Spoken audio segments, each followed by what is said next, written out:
தமிழ் சினிமாவில் பல ஹிட் பாடல்களை கொடுத்துள்ள தேவா பாடகராகவும் முத்திரை பதித்துள்ள நிலையில் அவருக்கு ஆஸ்திரேலியாவில் உயரிய கௌரவம் கிடைத்துள்ளது.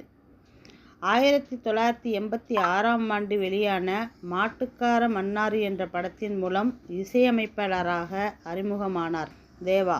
தொடர்ந்து 1989ஆம் ஆண்டு ராமராஜன் நடிப்பில் வெளியான மனசுக்கேத்த மகராசா படத்தின் மூலம் கவனிக்கப்படும் இசையமைப்பாளராக வளர்ந்த இவர் அடுத்து தனது 3வது படமாக வைகாசி பிறந்தாச்சு படத்திற்கு இசையமைத்தார்.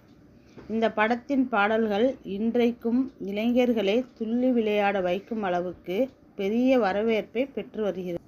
அதனைத் தொடர்ந்து ரஜினிக்கு அண்ணாமலை, பாட்ஷா, சரத்குமாருக்கு சூரியன், வேடன் என பல முன்னணி நடிகர்களின் படங்களுக்கு ஹிட் பாடல்களை கொடுத்துள்ள தேவா இசையமைப்பாளராக மட்டுமில்லாமல் பாடகராகவும் முத்திரை பதித்துள்ளார்.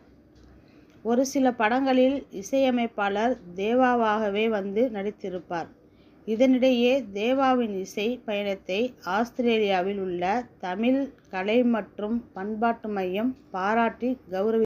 ஆஸ்திரேலியா பாராளுமன்றத்தில் தேவாவுக்கு மரியாதை தரப்பட்டு அவைத்தலைவர் இருக்கையில் அமரவும் வாய்ப்பு அளிக்கப்பட்டு மதிப்பிற்குரிய செங்கோலும் வழங்கி கௌரவித்துள்ளனர்.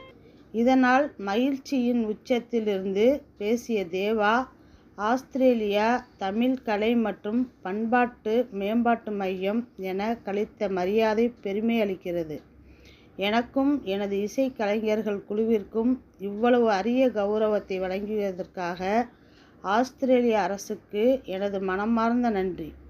இந்த தருணம் எனக்கு மட்டுமல்ல, உலகம் முழுவதும் இசை மற்றும் கலாச்சாரத்தை பரப்பி வரும் ஒவ்வொரு தெற்காசிய கலைஞருக்கும் இது சொந்தம். எனது 36 ஆண்டுகால இசை பயணத்தில் ரசிகர்களின் அன்பும் ஆதரவும் தான் என் பலம். இந்த அங்கீகாரத்தை உங்கள் அனைவருக்கும் சமர்ப்பிக்கிறேன் என கூறியுள்ளார். ரஜினிகாந்த் தொடங்கி விஜய் வரை பல நடிகர்களுக்கு தனது இசையின் மூலம் ஹிட்களை கொடுத்த தேவா தற்போது பல நாடுகளில் இசை நிகழ்ச்சி நடத்தி வருவது குறிப்பிடத்தக்கது.